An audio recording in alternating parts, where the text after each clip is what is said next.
Selamat malam, salam Serie A. Ya, jadi ini adalah episode kedua, ya, review akhir tahun tim-tim yang berlaga di Serie A. Ya, 6-7 tim lah mungkin yang akan saya review. Dan kemarin saya sudah bahas Milan dan Inter Milan.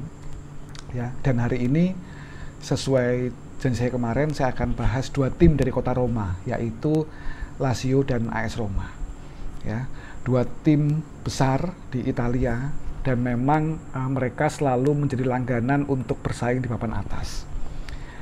Kalau kita lihat di 1 dekade terakhir, memang performanya atau prestasinya AS Roma itu memang sedikit lebih baik dibanding Lazio.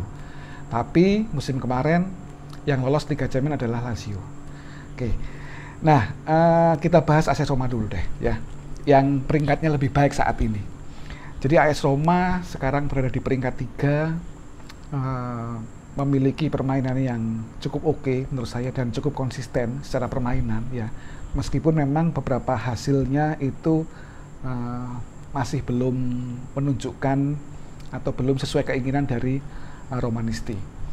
Cuman kalau kita lihat, ya, sebenarnya materinya AS Roma ini kan komposisi pemain muda dan pemain tua, ya. Fonseca buat saya adalah pelatih bagus, ya. Dia berhasil memadukan komposisi tersebut sehingga permainannya AS Roma ini sebenarnya terlihat memiliki karakter, ya. Formasi yang sering dipakai adalah formasi 3-4-2-1, di mana 3 pemain belakangnya itu masih relatif berusia muda, ya, kecuali Chris Smalling, ya. Di kiri biasanya mereka memainkan Kumbala, ya, tengahnya Ibanez, ya, ini pemain favorit saya nih, Ibanez, dan kanannya itu Mancini, ya. Smalling sekarang juga beberapa kali bermain sebagai starter, ya. Sedangkan di tengah itu juga double pivotnya itu mereka memainkan Lorenzo Pellegrini, ya, ini pemain timnas Italia, dan Jordan Veretout. Ya, Jordan Veretout lebih berfungsi sebagai breaker, perebut bola, dan sebagai jembatan untuk lini belakang dan lini tengah. Sedangkan Pellegrini ini adalah pemain tengah yang memang lebih memiliki karakter untuk menyerang. Kanannya mereka memainkan Kastrop, ya. Sebenarnya ini adalah titik lemahnya AS Roma kalau buat saya, ya. Mereka punya Kastrop dan punya Santon sebenarnya, tapi performa 2 pemain ini, ya, terutama Santon ini memang masih jauh dari kata memuaskan lah. Kirinya itu mereka memiliki Spinazzola, ya. Spinazzola pemain timnas Italia juga, dan memiliki performa yang sampai dengan saat ini itu memiliki performa yang luar biasa bagus. Nah, 3 di depan, ya, mereka memainkan Dzeko sebagai ujung tombak sendirian dan disupport oleh 2 pemain, yaitu Pedro di sisi kanan dan sisi kirinya itu Mkhitaryan, ya. Nah, kalau kita lihat, ya, memang sebenarnya Fonseca ini kan pelatih yang sering merubah-rubah formasi, ya. Di beberapa match saya nonton itu ketika mereka memang butuh untuk mencetak gol, ya, atau mungkin butuh untuk bertahan, mereka bisa merubah formasi dari formasi 3 back jadi 4 back, ya, tengahnya juga berubah gitu, ya. Bahkan kadang-kadang mereka menggunakan double striker, ya. Nah, memang kalau kita lihat, ya, di beberapa match terakhir itu memang performanya Roma sedikit agak menurun, ya. Meskipun memang kalau dilihat dari awal musim sampai dengan Giornata ke-14 ini, menurut saya selain AC Milan, ya, yang konsisten ini, penampilan Roma ini sudah cukup konsisten, ya. Mereka menggunakan cara bermain yang tidak melancarkan high press, ya. Mereka lebih suka untuk menumpuk pemain di lini tengah, ya. Jadi pemain depannya itu memulai sesi pertahanannya adalah di sepertiga atau mungkin setengah lapangan, ya. Sedangkan pemain belakangnya ini lebih rapat untuk maju ke depan, sehingga mereka menumpuk pemain di lini tengah dengan harapan serangan-serangan lawan ini bisa direbut di posisi itu, gitu. Nah, menurut saya ini hal yang wajar, ya, karena kalau kita lihat kan pemain depannya Roma ini sudah cukup tua lah ya, Zico, Mkhitaryan, Pedro ini mungkin sudah berada di usia 30 tahun lebih ya. Nah, ketika menyerang mereka ini sebenarnya memang cukup fluid ya, memainkan sepak bola yang cukup fluid, cukup atraktif ya. Tapi agak kurang balance karena mereka ini lebih sering menggunakan sisi kiri, yaitu sisinya Spinazzola. Ya, beberapa kali mereka mengeksploitasi sisi itu gitu ya, sedangkan di sisi kanannya yang ditempati oleh Kastrop ya, itu agak kurang dimaksimalkan. Memang secara kemampuan Kastrop ini emang di bawahnya Spinazzola ya, sedangkan Mkhitaryan itu dan Pedro itu sering bertukar posisi ya, menjemput bola ke bawah. Mereka lebih sebagai penyeimbang ketika menyerang ya. Dan Zico ini kan sebenarnya kan tipikal striker murni yang memang tidak memiliki mobilitas yang tinggi, tapi dengan pengalamannya itu dia bisa cukup efektif ya. Beberapa kali kalau kita lihat dia bisa sebagai pantulan ya, sebagai target man pertama, bahkan juga sebagai target man untuk mencetak gol. Cuman ya kekurangannya AS Roma ini sebenarnya bahwa pemain mudanya itu agak terlalu banyak kalau buat saya ya. Artinya dalam sebuah pertandingan kadang-kadang pemain muda ini belum menunjukkan konsistensinya. Beberapa kali sering melakukan kesalahan ya, melakukan hal-hal yang tidak perlu, salah positioning ya. Itu hal yang wajar sebenarnya, tapi apabila ini bisa diperbaiki, saya yakin AS Roma bisa terus meningkat penampilannya. Dan buat saya harusnya memang musim ini AS Roma bisa kembali untuk bersaing di zona Liga Champions ya. Kira-kira kalau kita lihat ya dari segi kedalaman skuad ya, memang harus diakui AS Roma ini mungkin secara kedalaman skuad dia tidak sebaik Inter atau Juventus atau bahkan Milan ya. Ada pemain yang cukup menarik ya, Gonzalo Villar misalnya ya, tapi pemain-pemain lainnya ini yang berada di posisi sayap terutama yaitu sangat kurang gitu. Bruno Perez juga jauh lah skillnya dengan dibanding Spinazzola. Di sisi kanan juga dua ini kan Santon dan Kastrop yang tadi saya sebutkan juga kurang oke, sehingga harusnya ini menjadi sektor yang perlu dibenahi oleh AS Roma.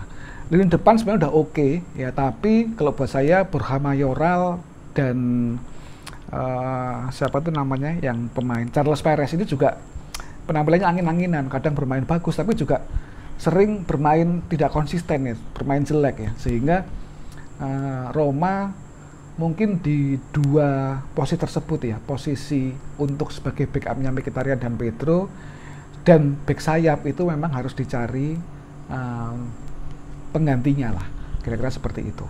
Nah, prediksi saya kira-kira Roma ini nanti di akhir musim mereka akan ya mungkin berada di peringkat 4 atau 5 ya, tergantung bagaimana beberapa tim terutama Napoli dan Atalanta ya, itu kalau mereka bisa lebih konsisten harusnya mereka bisa mengambil satu spot di Liga Champions. Jadi itu kira-kira buat Romanisti, dan ya seharusnya tetap optimis. Oke. Lalu kita bahas nih Lazio ya. Lazio ini kan sebenarnya ya saya pribadi respect dengan tim ini, dan mungkin kalau saya tidak saya bukan Interisti, mungkin saya akan menjadi fansnya Lazio karena ya saya suka dengan warna kostumnya ya. Juga mereka juga dikenal dari zaman saya waktu kecil mulai menyukai sepak bola, ini pemain-pemain top yang ada di Italia itu kan hampir semua juga ya sebagian besar lah berasal dari Lazio ya. Ada Nesta, Crespo, lalu Veron ya, Stankovic ya, banyak sekali lah pemain-pemain top dari Lazio ya. Memang sayangnya ketika berusia emas mereka dijual ke tim yang lebih besar, ke AC Milan, ke Inter, ke Juventus seperti itu ya. Tapi kalau kita mengamati ya di musim ini ya, Lazio ini sebenarnya ya mereka sekarang peringkat 8 ya, agak disayangkan karena secara materi mereka seharusnya bisa bersaing di papan atas, at least bersaing di 6 besar ya.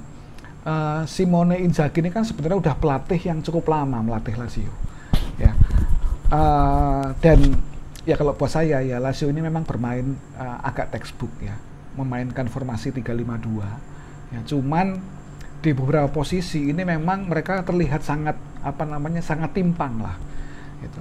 Di beberapa video kan saya jelaskan Lazio ini oke, di depan mereka memiliki Immobile, mereka memiliki Caicedo ya, lalu Korea ya. Di lini tengah mereka punya Luis Alberto, Sergei Milinkovic-Savic ya. Tapi lini pertahanannya ini menurut saya agak kurang ya. Praktis mereka memainkan pemain-pemain tua seperti Radu, Acerbi ya. Ada satu pemain yang masih muda ya, Luis Felipe, tapi penampilannya juga biasa banget gitu. Nah, kelemahannya Lazio ini sebenarnya juga selain di lini belakang, itu adalah di lini di sayap ya. Mereka memainkan Lazzari di kanan dan ada Marusic di kiri. Ada Marusic itu menurut saya pemain yang biasa banget ya. Dia tidak punya kemampuan baik dalam melepaskan umpan ya, dribblingnya juga sering sering di intercept oleh lawan ya. Jadi ini pemain nanggung buat saya. Mungkin di beberapa kesempatan dia terlihat efektif bermainnya, tapi karakternya ini menyerangnya juga biasa, bertahan juga biasa. Jadi pemain nanggung banget lah gitu. Nah, Lazzari itu juga sama gitu. Dia punya kemampuan dribbling, tapi ya itu aja gitu. Umpannya juga sering salah, ya. Defense-nya juga jelek. Jadi ya kalau ingin bersaing di Serie A, at least ya dari dua sayap ini harus ada yang menonjol salah satu. Seperti Roma tadi, Roma punya Spinazzola. Ya kalau kita lihat Inter yang kiri oke, ketika dia kurang bagus, kanannya ada Hakimi. Jadi ini adalah sektor yang butuh perbaikan lah gitu. Di lini belakang juga mereka tuh kalau saya lihat ya di papan klasemen ya, itu termasuk tim papan atas ya, yang kebobolannya sangat banyak ya. Dia sudah kebobolan 23 gol dan ini sangat banyak ya. Kalau Simone Inzaghi tidak segera untuk memperbaiki dari lini belakangnya Lazio, saya pikir berat ya. Jangankan untuk bersaing di 4 besar ya, sudah Liga Champion, masuk di zona Liga Eropa pun saya pikir berat ya. Tapi menurut saya ya, Simone Inzaghi karena dia itu sudah cukup lama memegang tim ini ya, harusnya dia punya solusi ya. Ketika lini belakangnya kurang baik ya, at least lini depannya ini harus dipertajam lah gitu, lebih klinis untuk memanfaatkan peluang. Karena saya lihat permainannya Lazio ini dia tidak selalu mengeksploitasi dari sisi sayap, tapi tengahnya ya, si Luis Alberto dan Immobile ini memiliki kemampuan yang luar biasa baik ya. Apabila itu bisa dimanfaatkan dan mereka lebih klinis untuk memanfaatkan peluang, saya pikir Lazio masih menjadi salah satu tim yang kuat di Serie A ya. Tinggal bagaimana pemain sayapnya, yaitu Adam Marusic dan Lazzari ini bisa bermain dengan lebih safe ya. Pemain belakangnya pun seperti itu ya.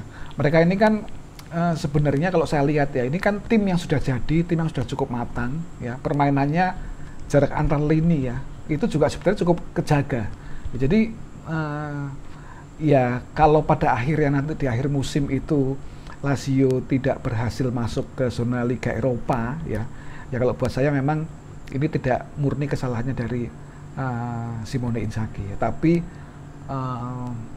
manajemen klub ini harus sadar bahwa pemainnya ini banyak sekali yang harus dievaluasi ya, dan mereka juga harus mendatangkan pemain-pemain yang memang berguna ya, bukan seperti Muriqi ya, lalu Andres Pereira juga penampilannya juga kurang baik ya. Cukup banyak lah pemain yang memang harusnya dievaluasi dan diganti ya. Tapi bagaimanapun saya tetap respect sama tim ini karena mereka juga memainkan sepak bola yang baik ya, dan semoga Lazio ini tidak kehabisan bensin ya. Musim masih panjang, harus terus berusaha memperbaiki diri, dan semoga mereka menjadi sedikit lebih konsisten ya nanti di putaran kedua lah. Jadi itu review akhir tahun dua tim kota Roma ya. Besok saya akan bikin Juventus tentunya, mungkin antara Napoli dan Atalanta atau keduanya. Oke.